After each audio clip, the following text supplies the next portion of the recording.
जो 34 नुकात थे जिन पर हमने अमल दरामद करना था फैटफ के, उनमें से मेजॉरिटी में हमने पीटीआई के दौर में ही अचीव किए। ISPR की तरफ से कुछ अकाउंट्स ब्लॉक कर दिए जाते हैं। एज अ जर्नलिस्ट आप क्या राय रखते हैं? जिस किसी ने भी मशवरा दिया इदारे के अंदर अकाउंट्स ब्लॉक करने वाला या जिसने एग्जीक्यूट किया, उसने मेरे ख्याल से ये गलत किया है। Bad move. हाँ बिल्कुल। जो लड़ाई इस वक्त मुल्क के अंदर हम देख रहे हैं, ये बड़ी खौफनाक सिमत जो है, खौफनाक रुख इख्तियार कर रही है। खान साहब को फरवरी में ये पता लग गया था कि जो इदारा है वो न्यूट्रल हो चुका है और अब उनके बचने का कोई भी चांस मौजूद नहीं है। पहले तो खान साहब की गवर्नमेंट को हटाना नहीं चाहिए। वो हटा के बहुत बड़ा नुकसान किया हमने मुल्क की मईशत का, पाकिस्तान का। अब हटा दिया ना, अब ये मेहरबानी करें कि मौजूदा गवर्नमेंट जो है ना, इससे टेन्योर पूरा करने दिया जाए। बिस्मिल्लाहिर्रहमानिर्रहीम, अस्सलाम वालेकुम। सियासत.p की आप देख रहे हैं, जमाल अहमद आपके साथ हूँ और इस वक्त मेरे साथ मौजूद हैं प्रोमिनेंट एंकर पर्सन, जर्नलिस्ट, तज्ज़ियाकार हैं Syed summer Abbas. Sir, thank you so much for your time. अस्सलाम वालेकुम। वेलकम जी। वालेकुम सलाम। ठीक है, अल्हम्दुलिल्लाह। सर, सबसे पहले तो फैटफ का एक अलामा आलिया है, बट अक्टूबर में हमें कहा जा रहा है कि निकाल देंगे। किसको क्रेडिट देंगे आप इसका? देखिए, इसका क्रेडिट तो बड़ा क्लियरली जाता है इमरान खान साहब की गवर्नमेंट को, चूँकि जो 34 नुकात थे जिन पर हमने अमल दरामद करना था फैटफ के, उनमें से मेजॉरिटी में हमने पीटीआई के दौर में ही अचीव किए। और इसमें बल्कि सारे के सारे ही पीटीआई के दौर में ही अचीव हुए। लेजिस्लेशन थी, उसमें टेरर फाइनेंसिंग को कंट्रोल करना था, बैंकिंग के निज़ाम को ठीक करना था, बाकी चीज़ें वो सारी की सारी जो हैं वो पीटीआई के दौर में ही हुई हैं। तो मोर देन 90% क्रेडिट जो है इसका मैं पीटीआई की गवर्नमेंट को दूंगा। और सिर्फ पीटीआई की गवर्नमेंट को अकेले नहीं, बल्कि मिलिट्री लीडरशिप और पीटीआई की गवर्नमेंट ने मिल के ये सारा कुछ किया। और इसमें GHQ के अंदर एक सेल बना था, DGMOs की मीटिंग हुई, वहाँ एक सेल बना कोऑर्डिनेशन के लिए, जिसमें मुख्तलिफ 30 से ज़ायद मिनिस्ट्रीज़, डिपार्टमेंट्स और जो मुख्तलिफ इसमें कंसर्न जो भी इसमें महकमे थे, उन सब का कोऑर्डिनेशन जो है वो कायम किया गया GHQ से। और एक ज़बरदस्त कोऑर्डिनेटेड एफर्ट थी ये हमारे इदारों की और हमारी सिविलियन गवर्नमेंट की कि हम इस एक बड़ी मुसीबत से हम जो हमारे सर से टल गई। लेकिन इसमें ज़्यादा जो अहम चीज़ थी वो था हमारा ब्लैक लिस्ट में जाना। खुदा न खास्ता वो अगर हम हो जाते तो फिर तो पाकिस्तान की इकॉनमी पहले ही हमारी इतनी बुरी तरह से क्रिपल, यानी कि इतने बुरे हालात में है, तो बिल्कुल ही क्रिपल कर जाती। तो ये क्रेडिट जाता है उन्हें और मौजूदा गवर्नमेंट को चले 5% क्रेडिट दे देते हैं कि चले जाके। शर्जील मेमन साहब ने तो कहा कि क्रेडिट ही बिलावल भुट्टो साहब का है। नहीं, देखिए एक चीज़ थी इसमें ज़रूर, जो लॉबिंग।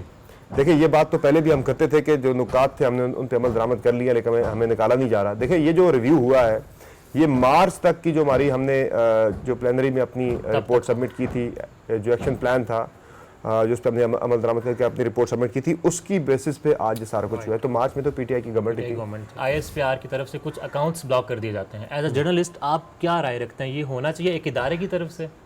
अकाउंट्स ब्लॉक करना मेरे ख्याल से ये मुनासिब नहीं है, नहीं करने चाहिए इदारे को। बिल्कुल ऐसे ही है कि पर्सनल अगर कोई बंदा कर रहा हो, कोई किसी का ज़ाती अकाउंट हो तो वो कर सकता है किसी को ब्लॉक। बाकी एक इदारे का अगर कोई अकाउंट है तो इदारे का मकसद ही होता है कि आपने किसी पे पर्सनल अटैक नहीं करना, किसी को हिट नहीं करना। कोई आप पे तनकीद करता भी है तो वो इदारे ने बर्दाश्त करनी होती है। तो मेरे ख्याल से ये कोई इतनी मुनासिब हरकत नहीं थी। जिस किसी ने भी मशवरा दिया इदारे के अंदर अकाउंट्स ब्लॉक करने वाला या जिसने एग्जीक्यूट किया, उसने मेरे ख्याल से ये गलत किया है। Bad move. हाँ बिल्कुल रॉन्ग मूव। ये बिल्कुल साख बहाल कराने के जो इस वक्त हालात हैं हमारे मुल्क। देखिए इदारे को किसी भी उसमें नहीं आना चाहिए, पार्टी नहीं बनना चाहिए। देखिए ना, आपने अकाउंट्स अगर ब्लॉक कर दिए तो you have become a party. तो आपको ऐसा नहीं करना चाहिए। आपको इंडिया के अंदर से बड़ा क्रिटिसिज्म आता है, फिर आप इंडियंस के लिए अकाउंट ब्लॉक करना शुरू कर देंगे। मुझे पता है कि जब इदारे की तरफ से कोई ट्वीट होता है कश्मीर से मुतल्लिक या इंडिया से मुतल्लिक, तो उसमें इंडिया की तरफ से हज़ारों की तादाद में, लाखों की तादाद में वहाँ से बड़े ही गालियों पर मबनी वहाँ से कमेंट्स आते हैं। तो आप क्या उन्हें भी ब्लॉक करना शुरू कर देंगे? तो मेरे ख्याल से ये कोई मुनासिब अप्रोच नहीं है। जिसने भी किया है उसको फौरी तौर पे ये अनब्लॉक करने चाहिए। चले, ISPR और तहरीक इंसाफ लगता है इस वक्त आमने सामने है। एक अमरीकी साजिश का बयानिया हम देखते हैं, आदम तमाद and all this thing. ISPR का एक बयान आता है, असद उमर साहब शीरी मज़ारी प्रेस कॉन्फ्रेंस करती हैं, फिर ISPR टेलीविजन चैनल पर जाकर आप ही के चैनल पर एक मालिक साहब को इंटरव्यू देते हैं, फिर इमरान खान साहब खुद कहते हैं। तो व्हाट डू यू थिंक, ये अच्छा है हमारे मुल्क के लिए? देखिए अच्छा तो बिल्कुल भी नहीं है, ना मुल्क के लिए अच्छा है, ना हमारी अफवाज के लिए अच्छा है, और पीटीआई के लिए भी अच्छा नहीं है इन फ्यूचर। तो देखें जो लड़ाई इस वक्त मुल्क के अंदर हम देख रहे हैं, ये बड़ी खौफनाक सिमत जो है, खौफनाक रुख इख्तियार कर रही है। और शुबा इस बात का है, जो मेरी जो इंफॉर्मेशन है कि कल जो खान साहब ने करना है इतवार के रोज़ खिताब करना है 10 बजे। उसमें ना वो इदारों को मज़ीद ज़्यादा जो है वो हिट करेंगे, उन्हें ज़्यादा अटैक करेंगे, इदारे के अंदर कुछ शख्सियात को खान साहब ज़्यादा अटैक करने की कोशिश करेंगे। तो ये मेरे ख्याल से मुनासिब अप्रोच नहीं है। अब आप ये भी देखें कि PTI इस्लामाबाद के जो ऑफिशियल ट्विटर अकाउंट है वहाँ से फ़ौज के ख़िलाफ़ होने वाली ट्वीट्स को रीट्वीट्स और लाइक किया जा रहा है, रीट्वीट और लाइक किया जा रहा है। तो ये कोई मुनासिब चीज़ नहीं है। इदारे जो हैं वो सबके होते हैं और इदारे पे डाल देना सारा मामला कि भाई इदारे ने रोकी क्यों नहीं है। अब खान साहब के अपने बयान आप पिछले हफ्ते के सुन लें कि वो सारे बयान में अब वो मुदाखलत पे ज़्यादा जोर दे रहे, साजिश पे जोर इतना खान साहब नहीं दे रहे क्योंकि साजिश थी ही नहीं। और ये मैं आपको बिल्कुल जो नेशनल सिक्योरिटी कमेटी का पहला इजलास था उसका कोट अनकोट मैं आपको बता रहा हूँ कि वहाँ पे जब खान साहब ने ये सारा मामला रखा था उसमें बड़ा क्लियरली इदारे की तरफ से जो 31 तारीख का इजलास था जो पहला जिन खान साहब ने चेयर किया था नेशनल सिक्योरिटी कमेटी का, उसमें को 20-25 मिनट खान साहब ने बात की साजिश के हवाले से। देखे जी ये तो बड़ा गलत हो गया, ऐसे हो गया, वैसे हो गया। उसके बाद जो मेरी इन्फॉर्मेशन है वो जो chairman joint chiefs of staff committee हैं जनरल नदीम रज़ा साहब, उनकी तरफ से इसमें पहला जो आया था आर्मी की तरफ से जवाब आया था और खान साहब के मुंह पे उन्होंने कहा था कि खान साहब जो आप बात कर रहे हैं कि अमेरिकन ऑफिशियल ने ये कहा कि अगर पाकिस्तान में खान साहब के ख़िलाफ़ तहरीक अदम एतमाद कामयाब हो जाती है, इमरान खान के ख़िलाफ़ तो हम पाकिस्तान को माफ़ कर देंगे। This is interference in are political matters, internal political matters में ये इंटरफेरेंस है and this merits A demarche. तो इस पर हमें अमेरिकी सफ़ीर को बुला के डिमार्श करना चाहिए। ये मुदाखलत है हमारे अंदरूनी सियासी मामलात के अंदर। तो बाकी उसमें यह भी बताया गया था खान साहब को कि खान साहब इससे ज़्यादा सख्त लैंग्वेज भी माजी के अंदर यूज़ हुई है। मुख्तलिफ जो TGs आए हैं, TG फ़ौज के अंदर इसको TG कहा जाता है, टेलीग्राफ कहा जाता है फ़ौज के अंदर इसको, जिससे मुरासला या साइफर कह रहे हैं, इसे मुख्तलिफ इसके लिए वर्ड यूज़ हो रहे हैं। तो फ़ौज के अंदर से TG कहा जाता है। तो ये कहा गया खान साहब को कि वर्ड TG यूज़ हुआ कि इस तरह के TGs तो पहले भी आते रहे हैं और ज़्यादा सख्त जुबान उनके अंदर इस्तेमाल की जाती रही है। एंटी इमरान लैंग्वेज है, एक कॉन्टेक्स्ट में एंटी इमरान लैंग्वेज उस तरह से नहीं है। और ये जो बताया गया असद मजीद खान साहब की तरफ से सेकंड नेशनल सिक्योरिटी कमेटी के इजलास में, जो मुझे पता लगा, इसमें उनसे पूछा गया कि किस जुमले पे या किस कॉन्टेक्स्ट में अमेरिकन ऑफिशियल डोनाल्ड लू ने ये बात की कि हम पाकिस्तान को माफ़ कर देंगे। तो उस पे फिर असद मजीद खान साहब ने ये बताया था कि मैंने उनसे पूछा, मैंने डोनाल्ड लू से ये पूछा कि ये जो हम रशिया गए हैं उस पर अमेरिका पाकिस्तान पे उस वजह से नाराज़ तो नहीं है अमेरिका उस वजह से। तो उस पर डोनाल्ड लू ने आगे से जवाब दिया था कि हाँ हमें इस बात पे हमें तहफ़्फ़ुज़ात तो हैं, हमें रिजर्वेशन तो हैं इस बात पे, हमको इतने खुश तो नहीं है। हाँ अगर इमरान खान चला जाता है अदम एतमाद में तो फिर हम पाकिस्तान को माफ़ कर देंगे, यानी कि हम जो नाराज़गी है वो ख़त्म कर देंगे पाकिस्तान के साथ अपनी। आज जो हमारे मुल्क के हालात हैं, 2 महीने पहले तक जो हुकूमत थी उनके इक़्तिसादी सर्वे की रिपोर्ट आती है वो काफ़ी मुस्बत है, अहदाफ पूरे भी हुए हैं, कुछ की तरफ हम करीब थे। बट इस वक्त जो सिचुएशन है, ये तजर्बाकार टीम है, ये जो गवर्नमेंट है अपने आप तजर्बाकार कहते हैं, एक अच्छे एडमिनिस्ट्रेटर के तौर पर शहबाज शरीफ जाने जाते हैं। But right now petroleum prices suddenly increase हो जाती हैं, डॉलर जो है रात को कुछ है, सुबह फिर इंक्रीज़ होता है, लोड शेडिंग आपके सामने है। तो why the experience team is just failed now? देखिए एक्सपीरियंस टीम का सबसे बड़ा मसला ये है कि जब ये गवर्नमेंट में आए, इन्होंने जिस दिन गवर्नमेंट संभाली थी उसी दिन इन्हें पता तो था कि हमने पेट्रोलियम मसनूआत की कीमतों में इजाफा करना है। ये तो शौकत तरीन साहब भी कह रहे थे, हुकूमत जाने से पहले फरवरी में उनका बयान था कि हमें ये कीमतें बढ़ानी है और शायद हमें ये कीमतें 240 रुपये तक लेकर जानी पड़े। ये बात शौकत तरीन साहब जो PTI के फाइनेंस मिनिस्टर थे वो ये फरवरी में कह रहे थे कि हमें ये कीमतें 240 पर लेकर जानी है, इस कीमत में हम पेट्रोल नहीं दे सकते, आवाम को इतनी बड़ी सब्सिडी नहीं दे सकते। तो बाकी भी PTI के बुजुर्ग इस बात पे इंडिकेशन दे रहे थे कि हमें कीमतें बढ़ानी पड़ेंगी और उस वक्त जो फैसला किया गया था खान साहब की तरफ से उन्हें नज़र आ गया था। बेसिकली ये है कि खान साहब को फरवरी में ये पता लग गया था कि जो इदारा है वो न्यूट्रल हो चुका है और अब उनके बचने का कोई भी चांस मौजूद नहीं है। तो इसलिए खान साहब ने ये पॉलिटिकल डिसीजन लिया था कि इदारा न्यूट्रल खान साहब के लिए हो चुका था, इदारा न्यूट्रल खान साहब के लिए हो चुका था। बिल्कुल ऐसा ही है कि पहले तो इदारे की भरपूर सपोर्ट थी ना। 2018 के इंतखाबात में खान साहब कैसे जीते हैं, किस तरह से गवर्नमेंट में आए, उसके बाद भी इदारे की किस तरह की सपोर्ट रही, जो परवेज़ इलाही साहब बयान कर भी चुके हैं। यानी कि असेंबली का कोरम तक पूरा करने के लिए इन्हें इदारे की ज़रूरत पड़ती थी। इस हद तक ये डिपेंडेंट थे। छोटा सा एक्ट पास करना है वो भी इदारे की सपोर्ट से होता था। इतनी ज़्यादा जब डिपेंडेंसी आ गई थी, तो शहबाज साहब के लिए यानी PMLN के लिए, पीपल्स पार्टी के लिए ये नजर आ रहा था कि अगर जनरल फयाज हमीद बन गया आर्मी चीफ तो हमारी सियासत अगले 10 साल के लिए और ये कही है रात को खुर्रम दस्तगीर साहब ने टेलीविजन प्रोग्राम में कि अगर नवंबर में खान आ जाता तो वो हम सब 15 साल के लिए साइड पर थे। ऐसा ही है, लाइक वन अपॉइंटमेंट के लिए हमारा मुल्क इस सिचुएशन पर पहुंचा। ऐसा ही है कि एक तकर्री के लिए आपने पूरे मुल्क की जो है आवाम की, मुल्क की मईशत की आपने जो है ना उसका बेड़ा गर्क कर दिया है। लेकिन फिर हर किसी ने अपनी अपनी सियासत करनी है, उसके लिए सियासत के लिए उन्होंने मुल्क की आवाम जो है उनका बेड़ा गर्क कर दिया, उनकी मईशत का बेड़ा गर्क कर दिया है। अगर कंटिन्यूटी रहती, देखें मैं आइडियली मैं इस चीज़ का बहुत ज़्यादा हामी हूँ कि खान साहब को 5 साल पूरे करने देने चाहिए थे।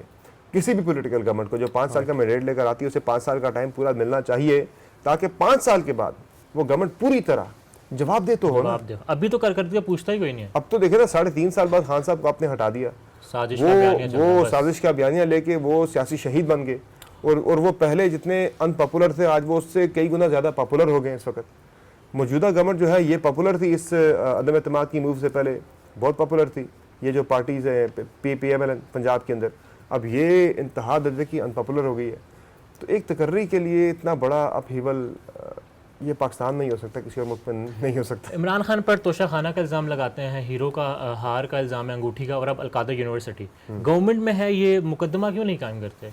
देखें या सियासी इनका प्लान अभी यही है कि जो अदम एतमाद के बाद जो इमरान खान जो है पॉपुलर हुए, साजिश के बयानिया की वजह से इतने ज़्यादा एक्सट्रीमली पॉपुलर हो गए, he is enjoying his career best popularity at this moment. Right, तो by doing nothing I guess. हाँ ऐसे ही है, वो सब कुछ किया इन्होंने और पॉपुलैरिटी खान को मिल गई। That is what I am thinking. तो खान साहब अगर इस हालत में इलेक्शन में जाते तो मेरे ख्याल से उन्हें 30-35 सीटें भी नहीं मिलनी थी। तो ये आदम एतमाद से पहले जाते, आदम एतमाद से पहले उस हालात में अगर जाते तो फिर तो 30-35 सीटें भी नहीं मिलनी थी। लेकिन इस सारे मामले ने खान साहब को बहुत ज़्यादा फेवर किया सिचुएशन पूरी ने, और उनके लिए तो ये ब्लेसिंग इन डिस्गाइज थी। आज आप इलेक्शन करवा दे तो इमरान खान जो है वो आराम से इलेक्शन जीत के आ जाएगा।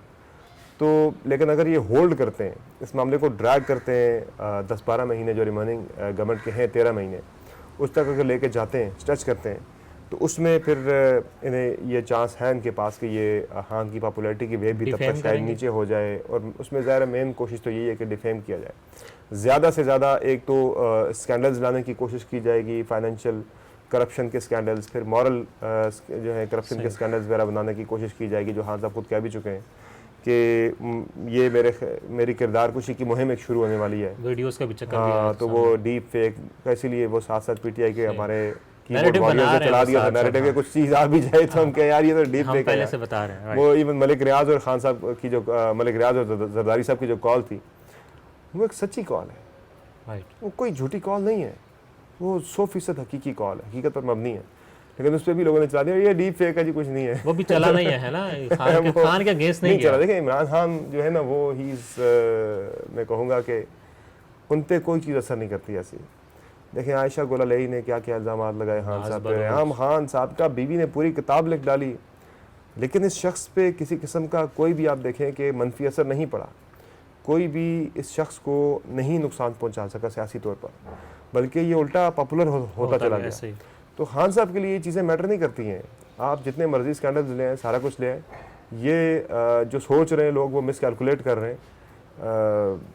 अब इनके पास एक ही है कि जो 13-14 महीने में ज़रा मुल्क के हालात ठीक कर दें, मुल्क की मैशत के हालात ठीक कर दें, आम आदमी की मैशत को ठीक कर दें, उसे रिलीफ दें, तो शायद इनकी सियासत में रिकवरी हो सकती है। बाकी तो इनका काफ़ी नुकसान हो चुका है। 2017 में नून लीग का बयानिया था नवाज शरीफ साहब के बाद कि वोट को इज्जत दो, मज़ाहिमत हुई, बड़ी तकरीरें हमने सुनी, मगर अब वो खामोश हैं। अब वो बूट को इज्जत दो बन गया है, You can say, I don't want to say that. बन गया है, बन गया। और अब तहरीक इंसाफ का बयान, नाम नहीं ले रहे मगर वो भी वहाँ जा रहे हैं। यू थिंक कि एंटी इस्टेब्लिशमेंट अप्रोच रखकर इलेक्शन इस मुल्क में या इक़्तिदार में आया जा सकता है? कोई एंटी इस्टेब्लिशमेंट नहीं है हमारे मुल्क के अंदर, कोई एक सियासतदान भी एंटी इस्टेब्लिशमेंट नहीं है।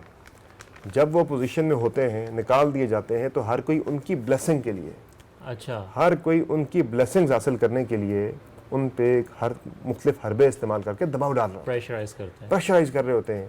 बाकी पाकिस्तान जैसे मुल्क के अंदर कोई सिंगल पार्टी भी ना एंटी इस्टेब्लिशमेंट है, ना वो एंटी इस्टेब्लिशमेंट होना अफोर्ड कर सकती है।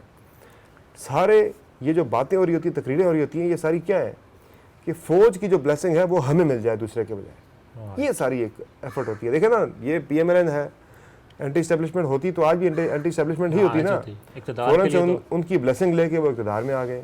और खान साहब भी क्या कह रहे हैं रोज़ाना कि आप न्यूट्रल ना रहें, कभी कहते हैं न्यूट्रल हो जाए, कभी कहते हैं न्यूट्रल ना रहें। वो क्यों कह रहे होते न्यूट्रल ना रहें? वो कहते हैं कि मेरे साथ हैं भाई, मैं, वो कहते हैं जब अमर बिल मारूफ की बात करते हैं कि अच्छाई के साथ खड़े हो जाओ, वो कहते हैं मैं हूँ वो अच्छाई, मैं ठीक बंदा हूँ, मेरे साथ खड़े हो जाए। वो बुरे लोग हैं, वो करप्ट हैं, उनके साथ आप खड़े क्यों हैं? ये खान साहब कह रहे हैं। He is not anti establishment at all. Right. इस वक्त मीडिया की जो सिचुएशन है, एक तरफ एक जमात है, दूसरी तरफ दूसरी जमात है। तहरीक इंसाफ ने चैनल का बाइकआउट किया, नवाज़ लीग की जो नायब सदर है मरीम नवाज़ साहिबा, माइक उठा दो। ऐसा लग रहा है कि सहाफ़त महदूद हो चुकी है। सहाफ़त जो है वो एक उन्होंने लाइन आ चुकी है, जो इस तरफ है वो इनका है, जो इस तरफ है वो उनका है। कितना नुकसानदेह है मीडिया के लिए और हम जैसे लोग आना चाहते हैं उनके लिए? मतलब हमारे पहले में थप्पा लग जाता है यार कि ये उस बंदे के हैं, ये उस बंदे के हैं। देखें, जो सहाफ़त है, सहाफ़त में सबसे जो कुलीदी चीज़ होती है ना, जो बेसिक चीज़ होती है, वो होती है क्रेडिबिलिटी। क्रेडिबिलिटी। आप जो बात करें वो सच बात करें, हक बात करें, इंसाफ की बात करें, आप झूठ ना बोल रहे हो। जब आप बिल्कुल ही प्रेडिक्टेबल हो जाते हैं, फिर तो अपनी क्रेडिबिलिटी आप लूज़ कर जाते हैं। फिर तो लोगों को पता है कि भाई फ़लाँ शख्स ने बैठ के 8 बजे के शो पे क्या बात करनी है, फ़लाँ ने 10 बजे के शो में क्या बात करनी है। आप जब प्रेडिक्टेबल हो जाते हैं तो then you lose your credibility. किसी को ताकि पता ना हो कि ये बंदा किस पार्टी को सपोर्ट कर रहा है, किसको नहीं कर रहा, किसके अगेंस्ट है, किसके फेवर में है। तो बैलेंस जो है वो अगर रहे तो लोग उसकी इज़्ज़त भी है और वो क्रेडिबल भी है। जो लोग इस वक्त आप देखें कि मैं तो अक्सर कहता भी हूँ अपने दोस्तों से कि जिस तरह से पॉलिटिकल पार्टीज़ के अंदर है ना, उसमें Pakistan Tehreek Insaf, lawyers wing, Pakistan Tehreek Insaf, labour wing हो गया उनका, डॉक्टर्स विंग हो गया। तो ऐसा मेरा से पाकिस्तान तहरीक इंसाफ मीडिया विंग भी बन जाना चाहिए। PTI media wing, PMLN media wing, जो हमारे सहाफ़ी हैं जो बिल्कुल ही कुछ पीएमएलएन का माउथपीस बने हुए हैं, कुछ पीटीआई का माउथपीस बने हुए हैं, स्पोक्सपर्सन से भी ज़्यादा शाह से ज़्यादा शाह के वफादार बने हुए हैं। तो उन्हें मेरे ख्याल से अब ओहदे भी ले लेने चाहिए उस पार्टी का मीडिया विंग बना के। ओहदे से याद आया, एक सहाफ़ी हैं, हमारे फील्ड के हैं, हमारे सीनियर्स हैं, उन्होंने SAPM का ओहदा लिया है इस गवर्नमेंट में। ऐसा लेना चाहिए? मतलब रात को आप एक जमात पर तनकीद कह रहे हो सही, और हो सकता है आपकी वो तनकीद दुरुस्त भी हो, मगर सुबह आप उसकी अपोनेंट जमात जो कि गवर्नमेंट पार्टी है उसकी तरफ से एक ओहदा ले लें।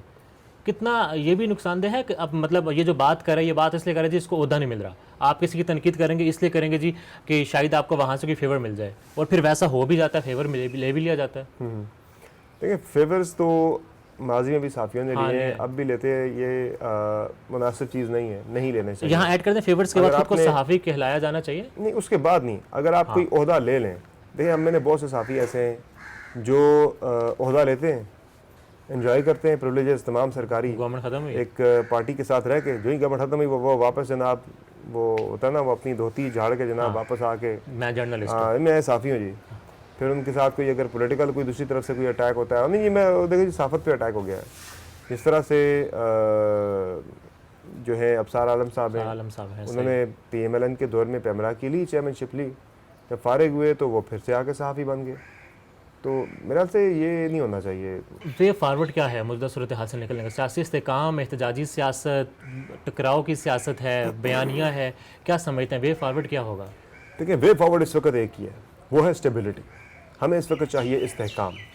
जहाँ पे हमारी मईशत खड़ी है, जहाँ हमारी मईशत खड़ी है, हम बिल्कुल ही we were at the verge of default. ऐसे में हमें इस वक्त पाकिस्तान के लिए, किसी सियासी जमात के लिए नहीं, पाकिस्तान के मफाद में इस वक्त सबसे बेहतर यही है कि इस्तेहकाम आए। इस्तेहकाम जो है अगर आपके मुल्क में सियासी इस्तेहकाम होगा तो मुआशी इस्तेहकाम आएगा। ये चीज़ें आप दोनों आपस में जुड़ी हैं। जो हालात हैं, हालात में स्टेबिलिटी, चाहे वो जिसकी भी गवर्नमेंट आज हो, वो अगले पहले तो खान साहब की गवर्नमेंट को हटाना नहीं चाहिए था। वो हटा के बहुत बड़ा नुकसान किया हमने मुल्क की मईशत का, पाकिस्तान का। अब हटा दिया ना, अब ये मेहरबानी करें कि मौजूदा गवर्नमेंट जो है ना, इससे टेन्योर पूरा करने दिया जाए। ये अपना टेन्योर रिमेनिंग पूरा कर गई अगर, तो फिर शायद हालात थोड़े से बेहतर होंगे। अगर ये भी कुछ अरसे बाद चले जाते हैं, केयर टेकर आ जाती है, केयर टेकर ने तो फिर आवाम की जो है ना वो सत्यानाश कर देनी है लोगों की। वो तो दे डोंट केयर, उनका पॉलिटिकल कैपिटल तो होता कोई नहीं जिसकी वो फिक्र करें, वो तो बेधड़क फैसले करते हैं आके। तो इसलिए मेरे हाल से इलेक्शन अगर हो भी जाता है तो जो पार्टी हारेगी वो फिर सड़कों पर होगी, इस्तेकाम नहीं आना उससे। इसलिए हमें अब इंतजार करना चाहिए। Sir thank you so much for time. और जी इस्तेकाम आएगा तभी पाकिस्तान की जो आवाम है उसकी ज़िंदगी बेहतर हो सकती है। देख रही सियासत के अलावा।